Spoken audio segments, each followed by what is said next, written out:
Sud Radio 10h midi Média, l'invité du jour. L'invité du jour, c'est le pétillant, l'énergique Jean-Marc Vénéneux, j'allais dire généreux, le spectaculaire Jean-Marc Généreux. Bonjour Jean-Marc, comment ça va? Ça va très très bien, Gilles Valéry, ça va très très bien. Eh ben vous êtes au Québec en ce moment, on est en duplex avec vous, 4 heures du matin. Oh, oh, oh. Mais avec un bon mug, un bon café, on est bien. Avec un bon café spectaculaire. Quel temps il fait à Montréal? Faites-nous rêver un petit peu. Ben là, présentement, on est sur un petit moins 35, là. C'est les journées les plus froides de l'hiver, là. Ah oui. Moins 35. Il y a de la neige? On a un petit peu de neige, mais je vous préviens, si vous faut aller dehors pour faire pipi, vous allez pisser de la glace. C'est vrai la légende qu'il y a des gens avec le froid à Montréal qui peuvent perdre le bout du nez ou les lobes de l'oreille, ou c'est légendaire? Moi, j'ai jamais vu ça, mais honnêtement, si ça va trop loin, là, j'ai même vu du moins 55 là. On est habitué à ces températures-là, mais c'est sûr que ça peut être un problème. Ça peut être un gros problème. Ça peut être un gros problème. Vous êtes rentré quand au Québec? Comment ça s'est passé? Comment elle est organisée, votre vie? Maintenant, on sait que vous avez arrêté Danse avec les stars pour des raisons familiales. Hein. Vous êtes déjà exprimé sur le sujet et vous avez accepté la proposition de France 2 d'animer spectaculaire, alors aux côtés de Cyril Ferraud maintenant. Comment ça se passe? Comment elle est organisée, votre vie maintenant? Vous savez, c'est... La COVID, c'est pas terminé avec cette quatrième vague. Je sais même plus c'est quoi le nombre de vagues. On se pense à Hawaï tellement qu'il y a des vagues. Mais là, mon dernier voyage, c'était pour le Téléthon, qui était un très, très beau moment pour moi. Et depuis, j'avais 2 propositions. J'étais supposée tourner dans un film de Florent et Sic, qui fait un film de Noël pour 2022. J'avais un rôle super drôle à faire. Mais bon, bref, là, j'ai fait un petit caméo de la maison parce que voyager, c'est un peu compliqué. J'avais aussi une autre émission à faire. On verra. J'ai des propositions pour Disney Channel pour la fin du mois. On verra si ça se calme. Mais sinon, vous savez, j'ai un passeport talent qui c'est comme un visa pour entrer et sortir de la France qui me permet, avec mes 3 doses, de pouvoir voyager en toute liberté. Mais présentement, j'essaye vraiment de donner du temps à ma famille pendant cette vague qui est assez virulente. Et actuellement, c'est compliqué au Canada. Comment ça se passe au Québec? Est-ce qu'il y a eu des confinements? Comment ça se passe chez vous, justement? Nous, on a encore un couvre-feu à partir à partir de 22 heures, on a un couvre-feu jusqu'à 5 heures du mat le lendemain. Et les cas, les cas qui annoncent, ça peut être 5 fois plus parce qu'il y a plein de gens qui prennent des tests rapides et qui ont la COVID et l'Omicron, apparemment, les symptômes sont moins impactants. Et donc, les gens restent à la maison, mais ça ne veut pas dire qu'on a le chiffre exact. Mais chaque fois que j'appelle un ami ou une personne dans la famille, quelqu'un l'a eu et ça s'est multiplié. Ouais. C'est un petit peu pareil. C'est un petit peu pareil ici. Alors, il y a une information qui a fait sourire en France, qui concernait le Québec, à savoir que les gens non vaccinés ne pourraient plus acheter d'alcool dans les magasins du gouvernement, dans les magasins officiels. Est-ce que ça a fait rire aussi au Québec ou pas du tout? C'est sûr que ça fait un petit peu drôle, surtout qu'il l'annonce 2 semaines à l'avance. C'est que les gens peuvent se faire un bon stock. Oui. Et nous aussi, au Québec, au Canada, on a légalisé la marijuana. Ils vont faire la même chose pour les boutiques qui distribuent ces sortes de... les stupéfiants légaux avec les spiritueux. Et là, tout d'un coup, ils vont... si vous n'avez pas 3 doses, vous ne pourrez pas entrer. Mais vous, ça vous choque, cette mesure ou cette contrainte? Il y a aussi la mesure de ne plus avoir d'allocation chômage pour les non-vaccinés. C'est quelque chose qui vous choque ou pas? Je trouve qu'il ne faut pas aller trop loin. Et je peux comprendre. Pour moi, la vaccination, c'est du cas par cas pour ceux qui veulent pas se faire vacciner. Pour ceux qui ont décidé de se faire vacciner, ben, allons-y, faisons-le, on va se fier à la science. Mais pour ceux qui ont encore des réticences, ou surtout qu'ils ont des peurs, il y a des gens qui ont peur de ces produits qui sont injectés dans les bras et qu'on n'a pas toutes les informations. Il y a des gens qui ont peur, mais qui font très attention, et des gens qui se font pas vacciner et qui s'en foutent. Pour moi, elle est là, l'équilibre. Si vous voulez pas vous faire vacciner, ben faites attention, protégez-vous et protégez les autres. Comment elle va, votre fille, aujourd'hui? Ben, ma fille était vaccinée 2 fois et elle a quand même chopé un petit bout de COVID. Moi, j'ai testé tout le temps négatif. Ouais. J'ai eu ma 3e dose il y a quelques jours. Et elle a chopé. Elle a eu des petites, si vous voulez, une congestion. Mais sinon, c'est comme une championne. Elle est sortie de là, boum, 2 jours, c'est terminé. Formidable. Spectaculaire, donc, ce grand spectacle familial qui réunit des grands numéros de cirque, enfin, toutes les disciplines du spectacle. Et puis, comme le disait Gilles juste avant l'émission, vous avez donné de votre personne dans cette nouvelle saison. Racontez-nous un peu ce qu'on va voir. Ben, je pense que on a trouvé, Cyril et moi, une forme d'équilibre parce que Cyril est un gars qui a une formation mais parfaite. Il est jeune, il est dynamique, il fait partie des nouveaux animateurs sur cette belle, ce beau panorama de l'audiovisuel. Il est bon, il est solide. Et moi, j'amène un petit peu mes couleurs et mes saveurs. Je dis souvent que lui, c'est comme une fusée, puis moi, je suis comme un ovni qui tourne et qui cherche un petit peu des fois comment, pas intégrer, mais comment amener avec le plus de gentillesse et d'aimabilité ma touche personnelle. Et je pense qu'on a trouvé notre équilibre. Et cette nouvelle saison... Ça vous a soulagé de plus être seul à la commande au bord, parce que finalement, le premier numéro, vous étiez l'animateur unique, et là, on vous a mis un animateur qui a pris le lead, c'est lui qui présente, et vous qui co-présentez, vous introduisez les numéros, et vous êtes auprès des artistes.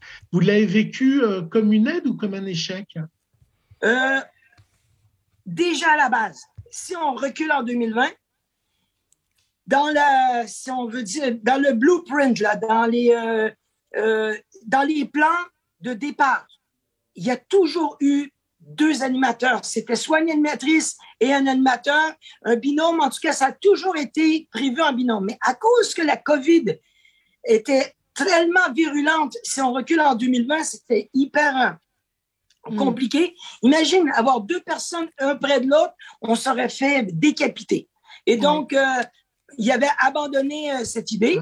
Donc, j'avais fait les deux premiers numéros tout seul, c'est-à-dire le premier numéro tout seul.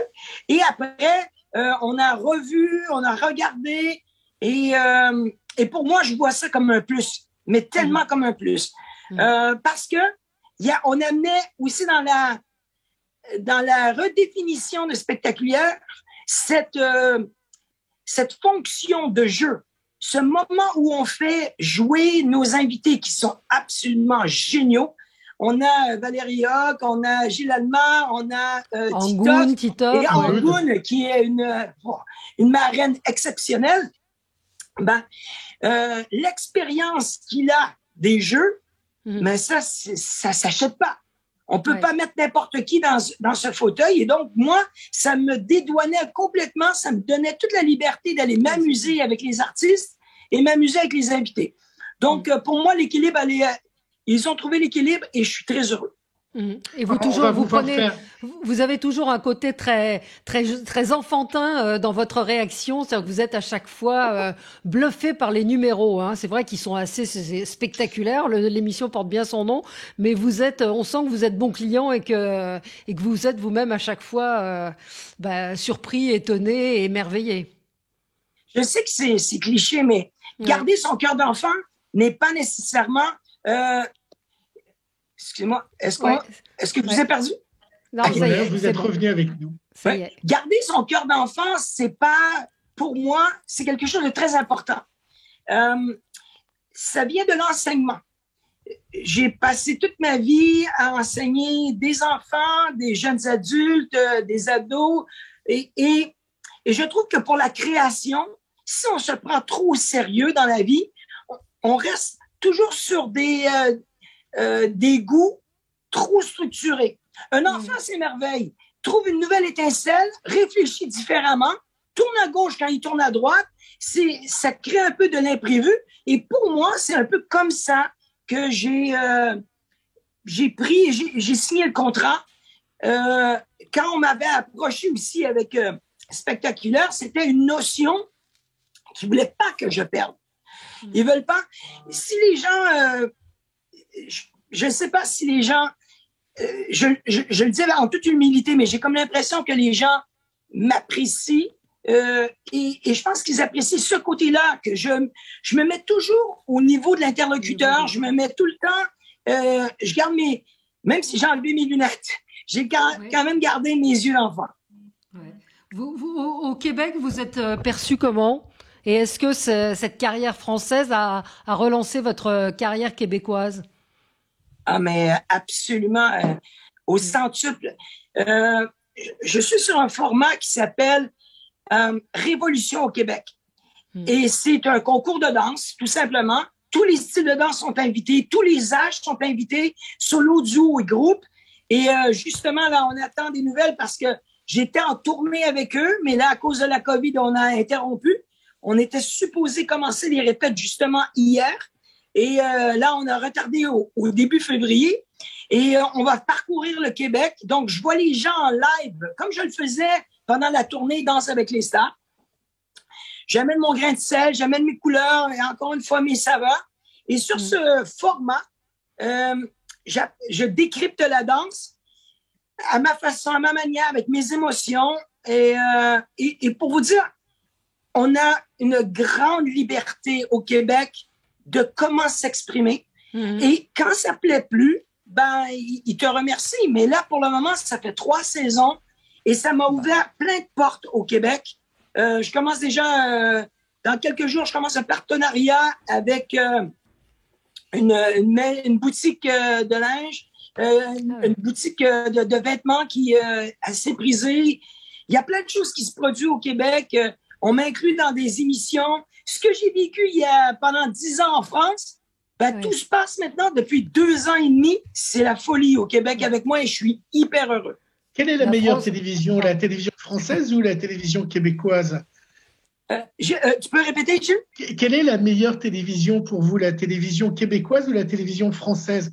Est-ce que vous trouvez qu'il y a des meilleures émissions et des meilleures productions au Québec ou plutôt en France? Parce que la France rachète beaucoup de formats, alors que vous créez pas mal de formats. Vous savez,